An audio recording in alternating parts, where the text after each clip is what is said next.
Commander Zox of the Galactic Hegemony watched the small blue planet through the view screen of his command vessel. His 4 eyes blinked in sequence, a sign of both annoyance and anticipation among his species.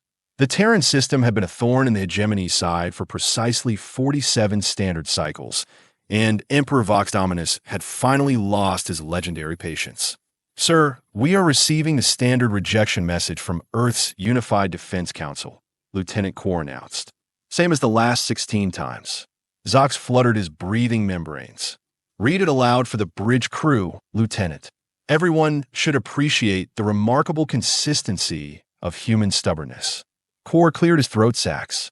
The message reads, "Dear Galactic Hegemony representatives, thank you for your interest in conquering Earth. While we appreciate your offer of enslavement with guaranteed survival, we must respectfully decline at this time. Earth remains committed to its independence. We hope you understand our position and wish you success in your conquests elsewhere. Regards, the United Nations of Earth." The bridge crew erupted in titters and warbles of amusement. Zox did not join them. His exoskeletal ridges furrowed as he contemplated the unusual species that had thwarted the Hegemony's expansion for nearly 5 decades. "They are so polite about rejecting us," he said. "It's almost insulting. Shall I prepare the standard intimidation broadcast, sir?" asked Communications Officer BLYX. "No."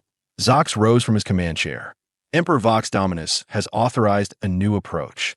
The diplomatic phase is over." The bridge fell silent. Even the ambient hum of the ship's quantum engines seemed to diminish. "Open a direct channel to their defense council. Priority Alpha 9. Sir." Officer BLYX's tendrils twitched nervously.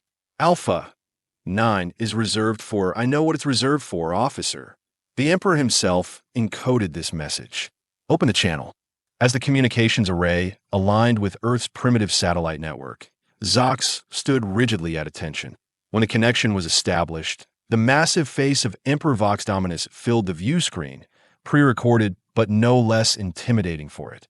The Emperor's voice boomed through the bridge, causing several junior officers to involuntarily retreat into their defensive postures. "People of Earth, I am Vox-Dominus, supreme ruler of the Galactic Hegemony, conqueror of 10,000 worlds, destroyer of the Andromeda Resistance. Your continued defiance displeases me." Zox watched with professional appreciation. The Emperor's threat displays were truly masterful. All 6 arm spikes fully extended, cranial horns pulsing with bioluminescence, mouthparts clicking in a specific rhythm that had made entire civilizations surrender upon hearing it. "The time for negotiation has ended. You will submit to hegemony rule immediately, or your planet will be reduced to cosmic dust. You have 1 planetary rotation to decide. Submit or die." The transmission ended, and the view screen returned to the serene image of Earth turning slowly against the backdrop of stars. "Message delivered, Commander," BLYX reported. "Excellent. Now we wait." Zox sat back in his command chair. "Prepare the conquest protocol and the planet cracker, just in case. Though I suspect they will finally see reason. No species chooses extinction over servitude." "Permission to speak freely, sir?" Lieutenant Core asked. "Granted. These humans, they are not like other species we have encountered. I have studied their information networks. They have thousands of entertainment narratives about successfully resisting alien invasions. Many of them end with the aliens being defeated in improbable ways." Zox chittered dismissively. "Fiction versus reality, Lieutenant. Their entertainment won't save them from Class 9 planet cracker." "Of course, sir." Core hesitated. "It's just, they don't seem to acknowledge the dichotomy presented to them.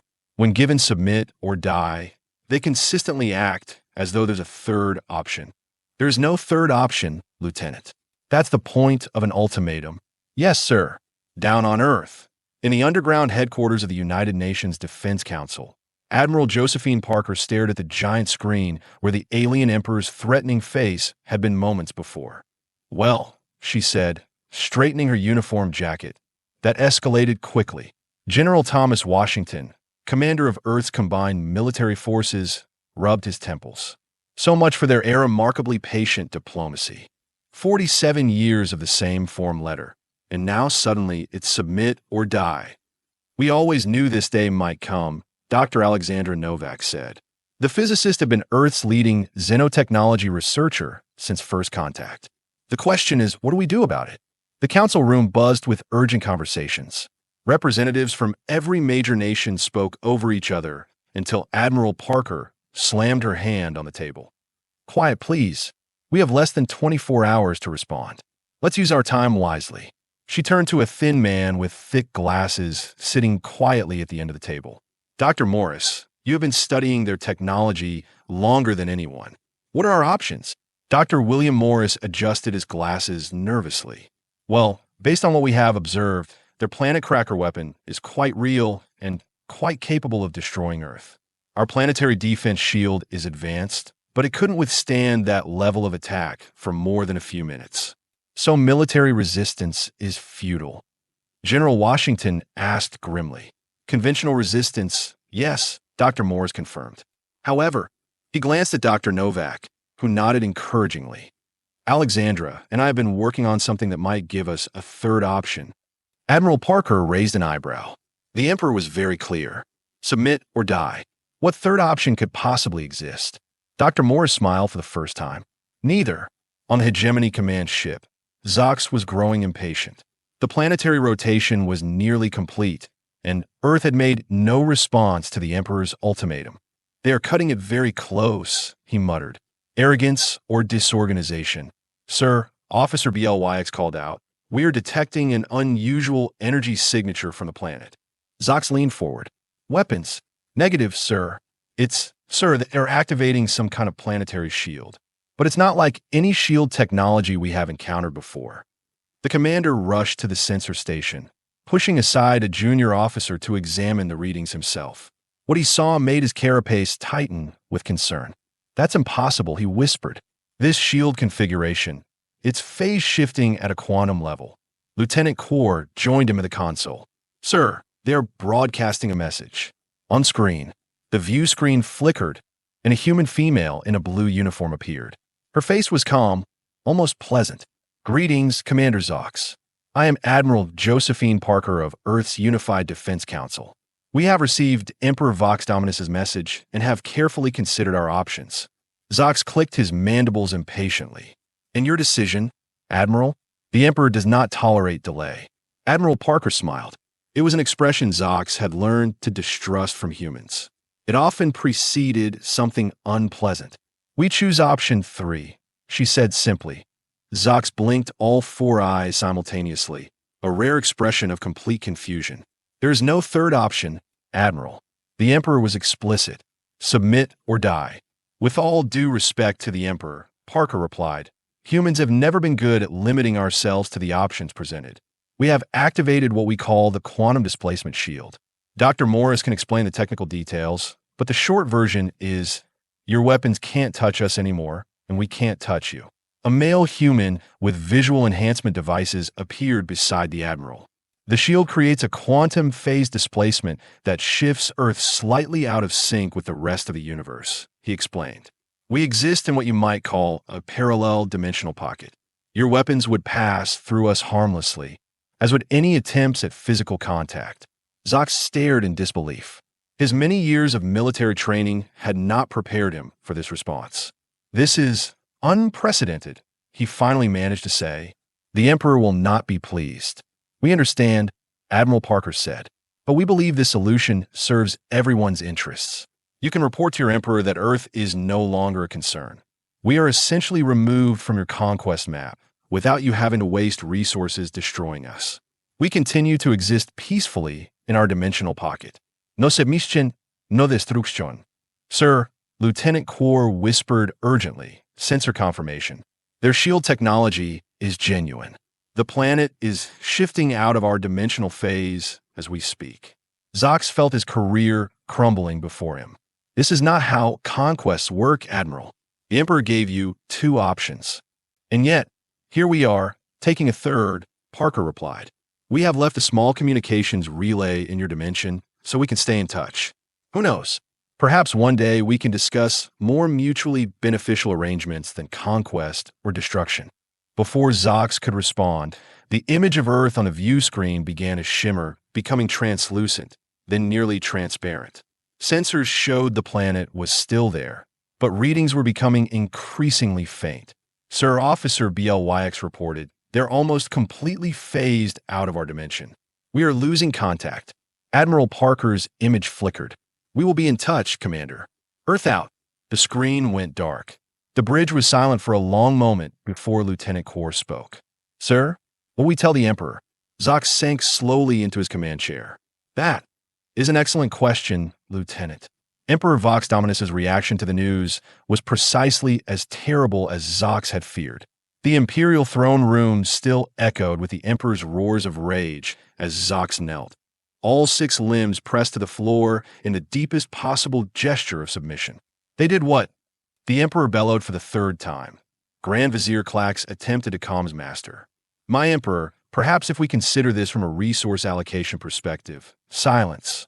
The Emperor's tail lashed out, shattering a nearby ornamental pillar. "These primitives have made a mockery of the hegemony." "Of me." Zox kept his eyes downcast. "Imperial Majesty, we have confirmed the humans' technology is genuine. They have shifted their entire planet into a parallel dimensional phase. Our weapons cannot reach them."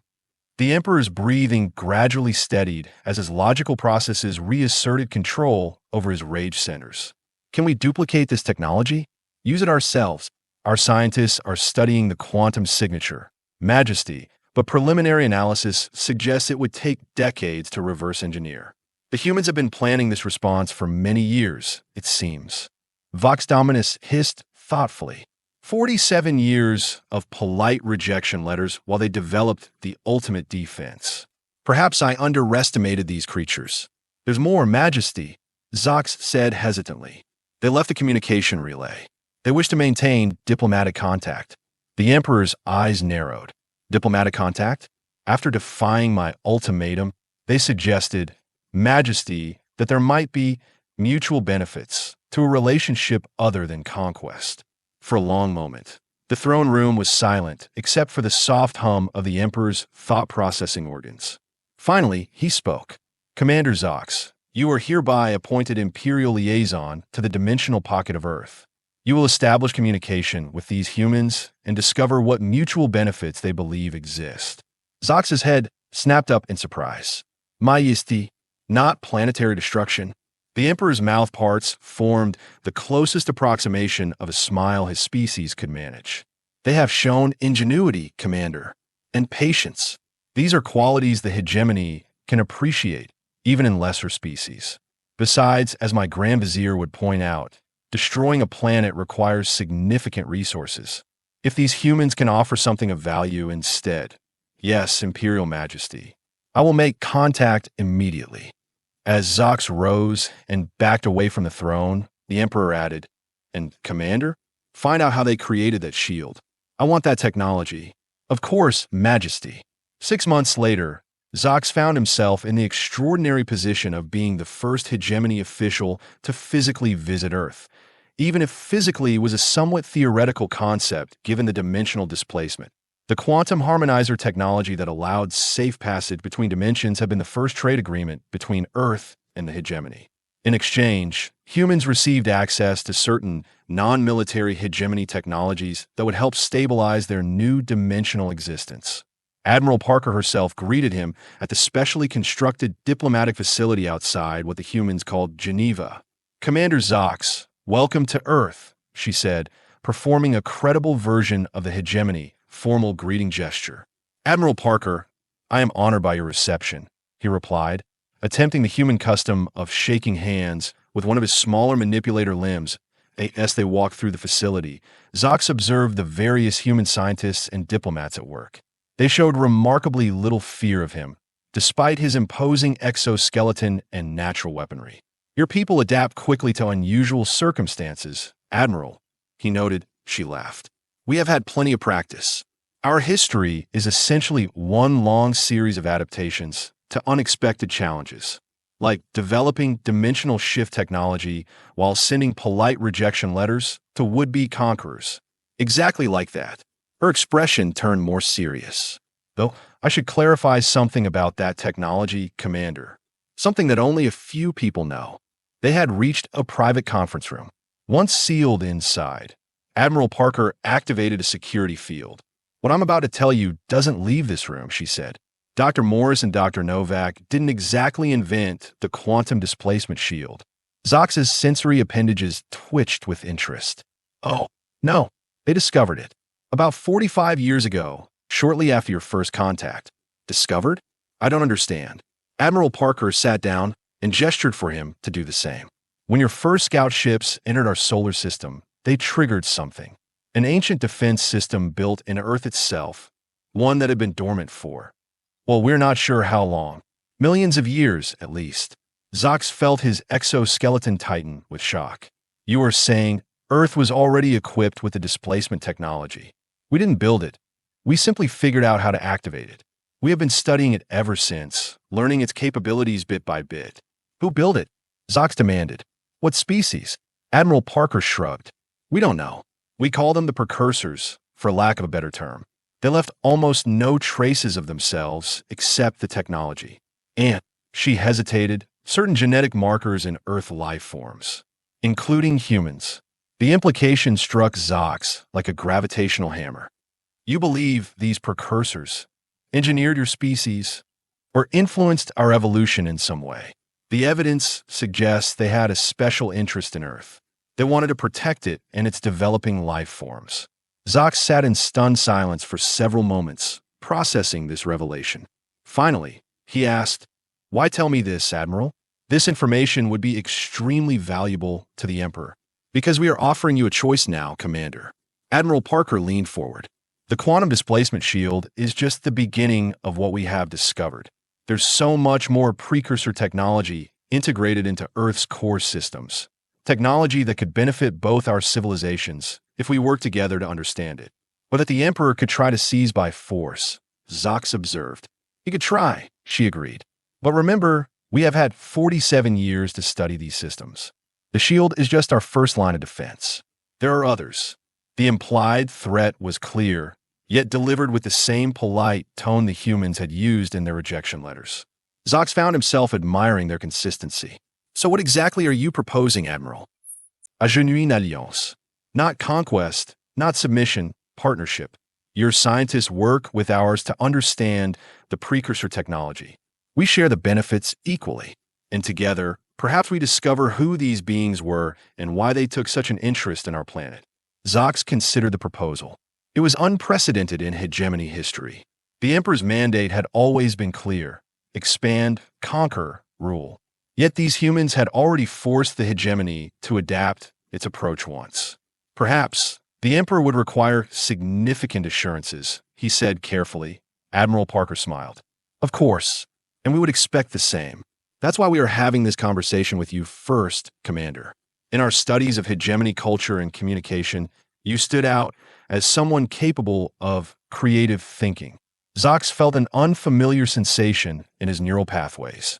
It took him a moment to identify it: pride, not in conquest or subjugation, but in being recognized for intellectual capability. "I will present your proposal to the Emperor," he said, "with my recommendation that he accept."